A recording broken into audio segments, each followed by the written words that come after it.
इसी निराकार की उपासना मुस्लिम भी करते हैं, ईसाई भी करते हैं, हिंदूज भी करते हैं। मैंने पहले भी एक एपिसोड में कहा था कि पूरी दुनिया में एक ही की उपासना है, काल निरंजन की, निराकार की।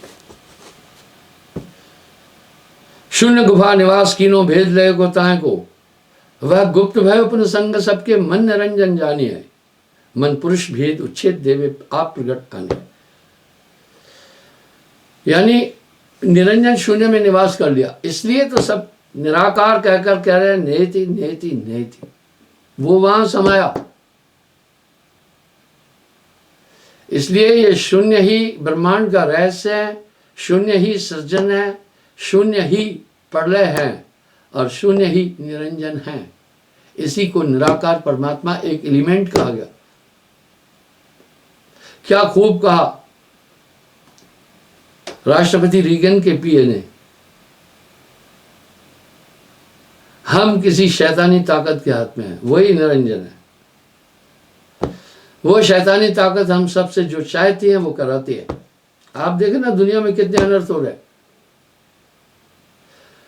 उस शैतानी ताकत में इतनी ताकत है कि हम सब धरती पर रहने वाले लोगों का दिमाग किसी भी टाइम एक ही दिशा की ओर मोड़ सकते हैं।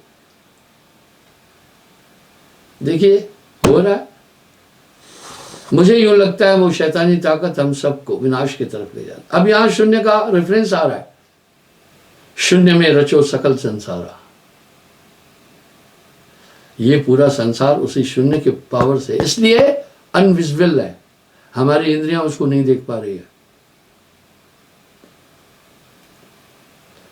बहुत लोगों ने खोजने की कोशिश की, एंड में नहीं समझ पाए, इसलिए रहस्य बना।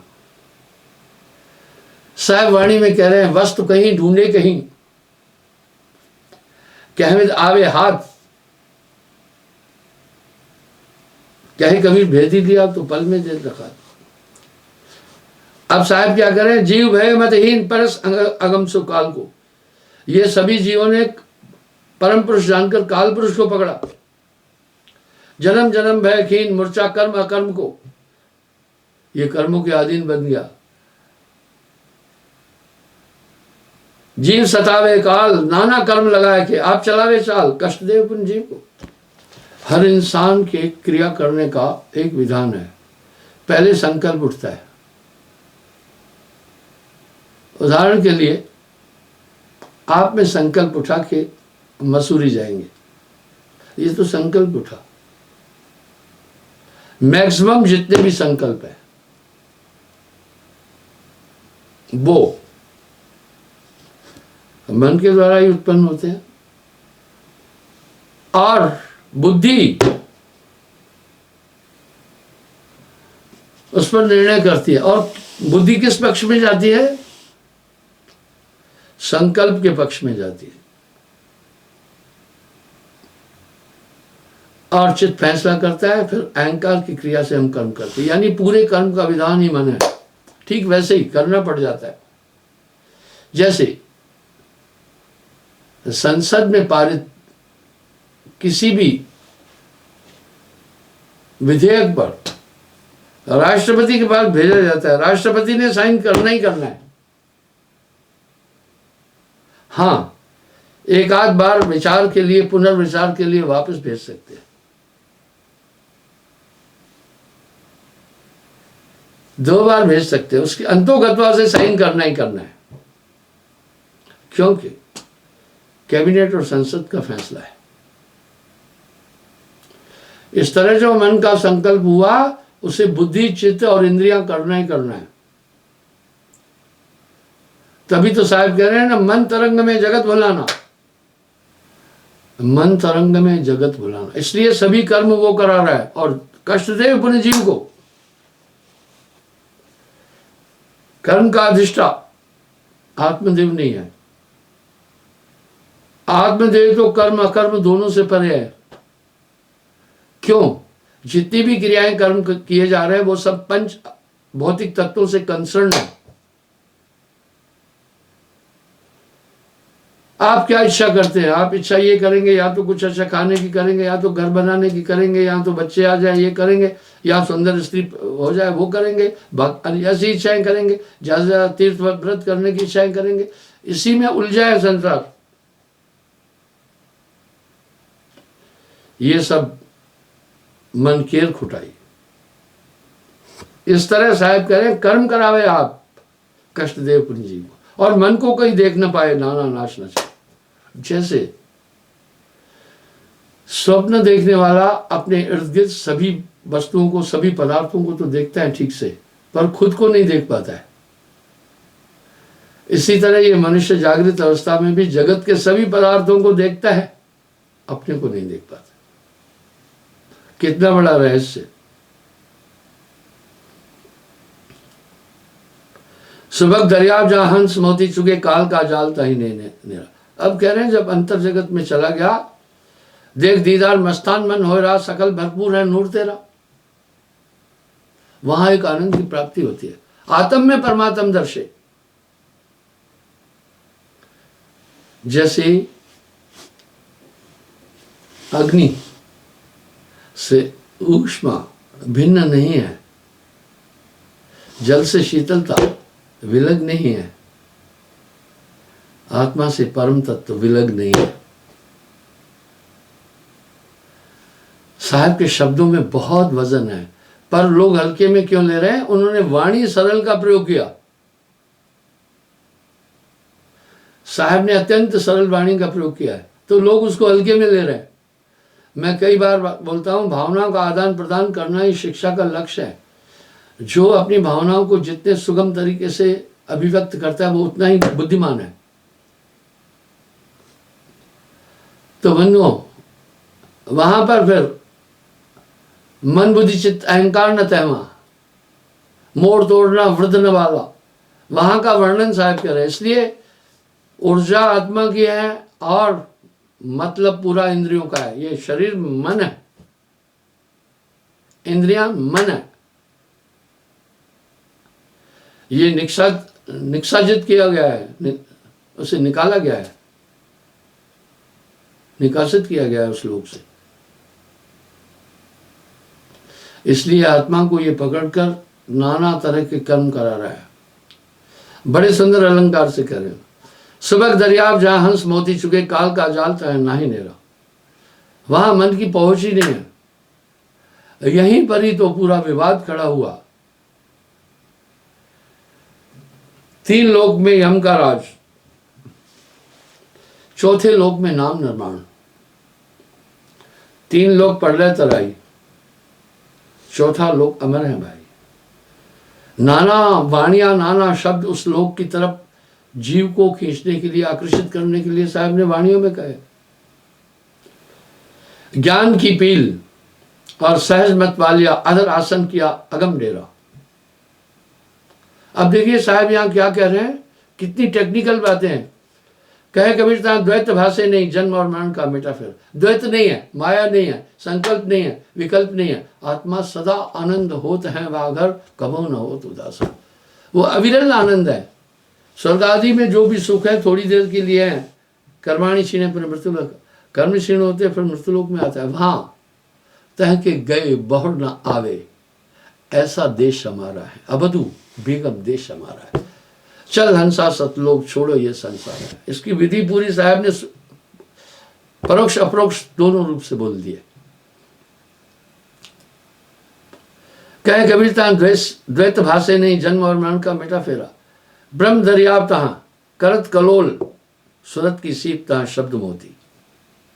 वाह, सूरत की सीप है, वहां उस परमानंद का हमेशा आभास करता रहता है।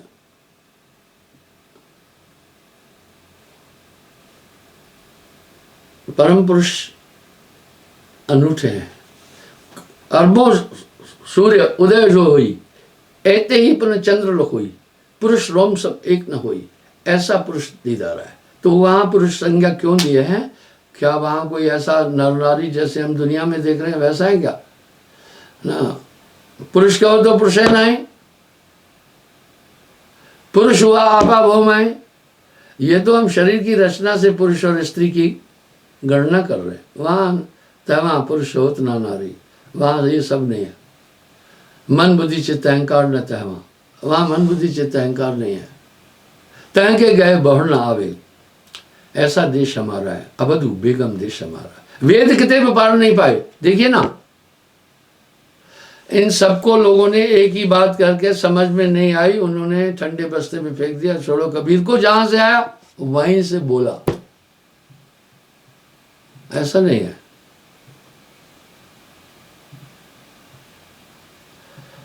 गुरपुर पीर की वेहरते भेद ये पाया, मोतिया माहता नाम ज्योति। तिनकी परख कोई जानिए जोहरी, कोड़िया वणिज नहीं परख पाएगा। भाई मोती की परख तो जोहरी करेगा,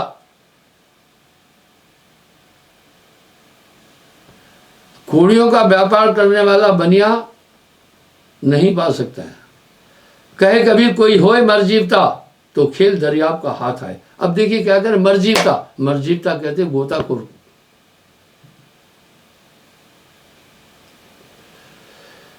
समुद्र में मोती पाए जाते हैं। दो चार डुबकी लगाने से यदि सफलता नहीं प्राप्त हुई तो ये कतई नहीं कहना कि समुद्र में मोती नहीं है। तुम बार बार प्रयास करो, अंत में यशस्वी होंगे। इस तरह साहब यहाँ वाणी में कह रहे हैं, जिन खोजा तिन पाया, गहरे पानी पैठ, मैं बोरी बूढ़न डरी रही किनारे बैठ।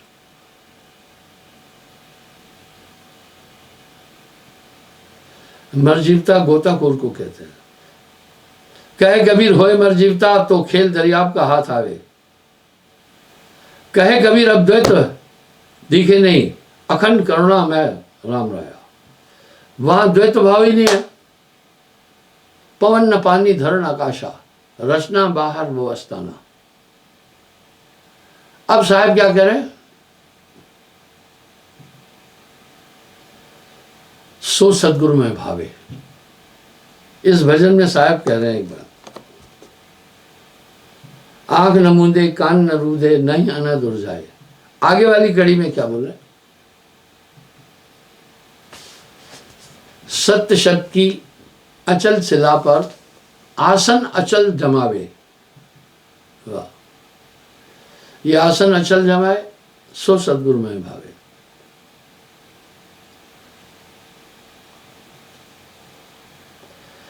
कहे कबीरता द्वैत दिखे नहीं। ये जितने भी एलिमेंट्स हैं भौतिक हैं, ये सब भ्रम है, ये सब निरंजन की सृजना है, ये सब उसने बनाया है।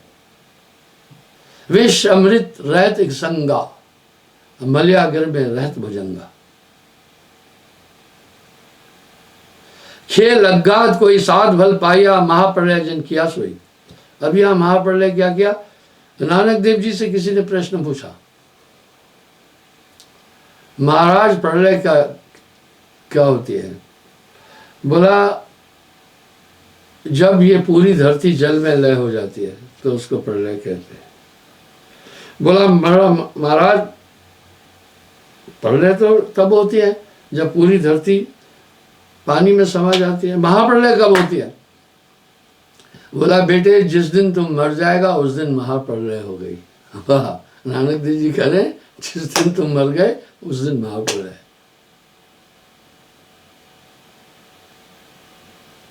अब यहां महाप्रलय क्यों कहा? वाह, सार निकाल दिया इस शरीर से।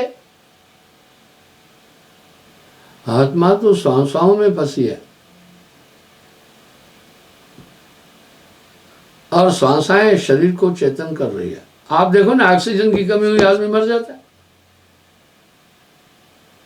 और ये सांस की प्रक्रिया आत्मदेव आज्ञा चक्र में बैठकर कर रहा है। सप्त चक्रों पर मैंने कल भी बात की थी कि हर एक जगह पर अपना हर देवता अपना अपना काम कर रहा है। इसी तरह आत्मदेव आज्ञा चक्र में है, वो सांस लेने की प्रक्रिया कर रहे हैं। कहे कभी फिर उपजे विनिशय नहीं, अहम मता जिन कुंद बुद्धि खोई।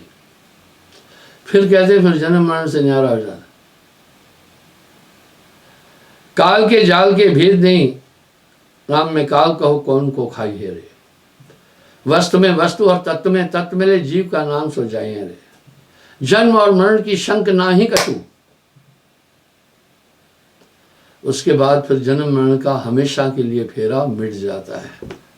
जेल में लोग होते हैं मुक्त नहीं होते, लेकिन परोल पर उन्हें थोड़े दिन के लिए भेजा जाता है। आत्मा ये भव बंधन से बांधिया एक बेचारा जीव, अनादिकाल से आत्मा परेशान है।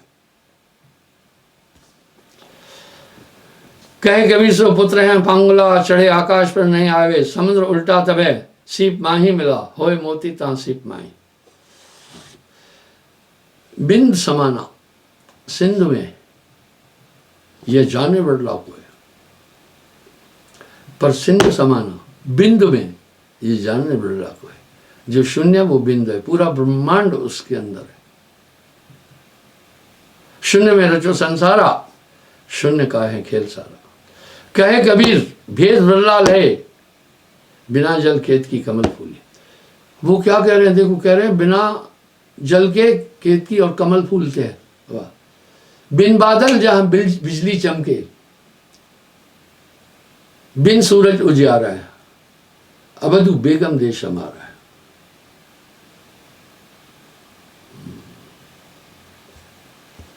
जहां से हंसा आया, अमर है वो लोग। पानी नहीं पौना नहीं, धरती और आकाशवा। न जाने कितनी जगहों पर उसका उल्लेख साहब ने अपनी सहज वाणी में किया है। शेख नहीं, सैयद नहीं, मुगल और पठनवा। वाह। ब्राह्मण नहीं, क्षत्रिय नहीं, वैश्य और शूद्रवा। साहेब कबीर लाए हैं संदेशवा, जहां से हंसा आया, अमर है वो लोग। साहब की वाणी बड़ी कोकिला वाणी है। अभी भी आप जाएं,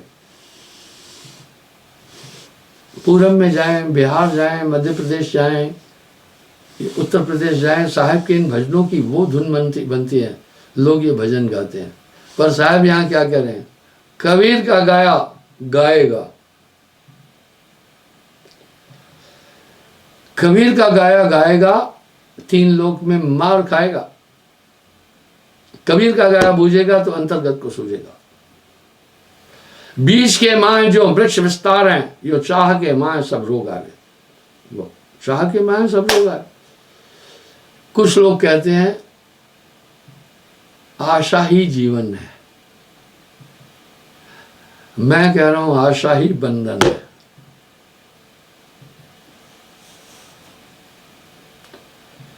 चाह मिटी, चिंता मिटी, मनवा बेपरवाह, वही शहंशाह है जिसको ना ही चाह। वही शहंशाह है जाको ना ही चाह। इसलिए वहां ये काम, क्रोध, लोभ, मोह, अहंकार, ये कोई भी वहां पर सौदा नहीं है। जल, अग्नि, पृथ्वी, वायु, आकाश कुछ भी नहीं है। लेकिन कितना अद्भुत है। मरहमी होए सो जाने संतो, ऐसा देश हमारा। बिन बादल जहां बिजली चमके, बिन सूरज उजियारा है। पैर बिन चल गया शहर बेगमपुरा। जब ऐसा बोला तो लोगों ने कहा उलटबाजियां कबीर को जहां से आया। बोला नहीं भाई, तुम्हारी उलट बुद्धि है, नहीं समझ पा रहे हो। जहां बैन बिन बोलना, नैन बिन बूझ है, आपका खेल को जाने। तो इस तरह से ये रहस्य इस शून्य में ही है। शून्य से पूरी उत्पत्ति हुई है। जब शून्य सुषुम्ना खुल जाती है, समस्त प्राण जाकर वहां संग्रहित होते हैं। जब संग्रहित होते हैं तो पूरी ऊर्जा एक जगह जब इकट्ठी होती है तो आत्म तत्व की ताकत वैसे बढ़ जाती है जैसे पिंजरे में बंद पक्षी उड़ नहीं सकता है, सोच तो सकता है, पर पिंजरे का आवरण, पिंजरे की बंदिश उसे उड़ने में बाधा डालती है। जैसे शेर पिंजरे में है तो छलांग 28 फीट नहीं लगा पाएगा। जब तक आत्मा प्राणों और सांसों में इस तरह बंधी हुई है तब तक निज रूप तक नहीं जा पाती है। साहब यहाँ कह रहे हैं, मैं कुंजी बताए दूं ताला खुलन की, करो रे जतन सकी साहिब मिलन की। मैं कल पुनः यहीं से आगे बढ़ूंगा। साहिब।